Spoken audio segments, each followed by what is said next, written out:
முன்னாடி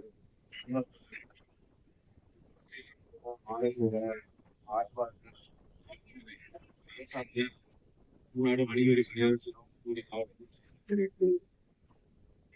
அங்கதான் தொடர்ந்து ஒரு தொடர்கதையாக தான் அது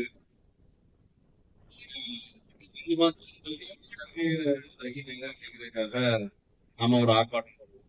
அது அரசியல் தலையீடுகள் இல்லாம காவல்துறை வந்து வயசா இல்லாம நடவடிக்கை எடுக்கணும் அப்படின்னு சொல்லி நம்ம மன்றத்துல ஆர்ப்பாட்டம். அதே மாதிரி பாத்தீங்கன்னா அதே ஒரு 2 மாதங்களுக்கு முன்னாடி ஒரு எம்ஆர்பி செவிலியர் தோழர் ஒருவங்க நைட்டு ஒர்க் பண்ணிக்கிட்டு இருக்கையில வந்து தாக்குதலுக்கு உட்படுத்தப்பட்டார்கள். அதுக்கும் நம்ம அரசியல் சார்பாக தான் முன்னாடில இருந்து அவங்களுக்கு எல்லா உதவிகளுமே நம்ம செஞ்சோம். இங்கேயும் நிச்சயம் மாட்டலாம்.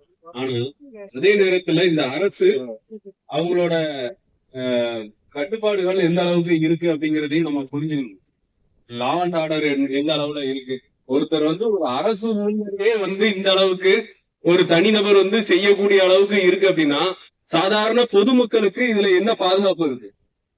அப்ப இந்த அரசு லா அண்ட் ஆர்டர் எந்த நிலைமையில எந்த சூழ்நிலையில இருக்கு அப்படிங்கிறதுக்கு இது ஒரு அப்பட்டமான எடுத்துக்காட்டா தான் இது இருக்கு. நம்ம அரசு ஊழியர்கள் இங்க எத்தனையோ அரசு ஊழியர் அலுவலகங்கள் இருக்கு, எல்லாரும் பணியாற்றிக்கிட்டு இருக்கோம். எத்தனை அரசு அலுவலகங்களில நைட் வாட்ச்மேன் நமக்கு இருக்காங்க.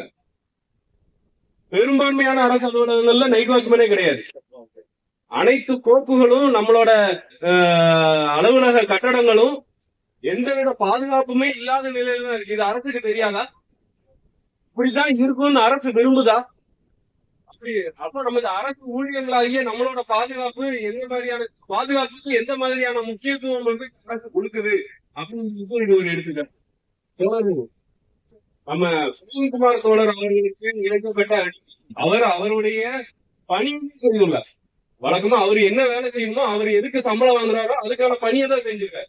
அந்த பணியை செய்ததற்காக அவர் ஒரு தனியார் நிறுவனத்தின் உரிமையாளர் ஒருவர் வந்து இந்த அளவுக்கு நடந்துகிட்டாரு அப்படின்னா நம்ம எல்லாரும் நாளைக்கு வேலைக்கு போறதுக்கு யோசிச்சு போக மாட்டோமா? இதே வேலையை அடுத்து செய்யக்கூடிய ஒரு ஆளுக்கு அந்த தயக்கம் வருமா வராதா?